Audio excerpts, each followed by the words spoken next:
2025లో అద్భుతమైన పెట్టుబడులు తీసుకొచ్చామన్నారు CM Chandrababu. 14వ SIPB సమావేశంలో కోట్లాది రూపాయల పెట్టుబడులకు ఆమోదం తెలపడమే కాదు, టీం వర్క్ అదిరిపోయిందంటూ పలువురు మంత్రులపై ప్రశంసల వర్షం కురిపించారు.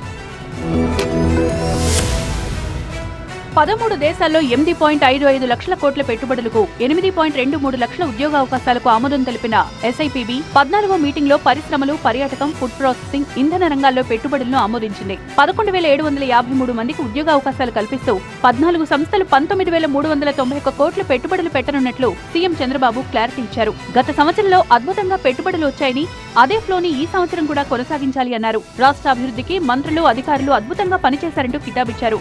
గత ప్రభుత్వ పాలనలో పోయిన బ్రాండ్ తిరిగి వచ్చిందన్నారు. టాటా, జిందాల్, బిర్లా, అదానీ, రిలయన్స్, టీసీఎస్, కాగ్నిజెంట్ వంటి ప్రముఖ సంస్థలు ఏపీలో పెట్టుబడులు పెట్టాయని సీఎం అన్నారు. ఏ చిన్న పొరపాటుకు తావివ్వకుండా మంత్రులు, అధికారులు బాధ్యత తీసుకోవాలని సూచించారు. మరీ ముఖ్యంగా విద్యుత్ రంగాల్లో అద్భుతాలు చేశామన్నారు చంద్రబాబు. 13 పైసల విద్యుత్ ఛార్జీ తగ్గించామని సీఎం వెల్లడించారు. 4,500 కోట్ల ట్రూ అప్ ఛార్జీల భారాన్ని ప్రజలపై వేయకుండా ప్రభుత్వమే భరించాలని నిర్ణయించామన్నారు. ప్రజలపై విద్యుత్ ఛార్జీల భారం పడకుండా చూడడం తనకు చాలా సంతోషాన్నిచ్చిందన్నారు.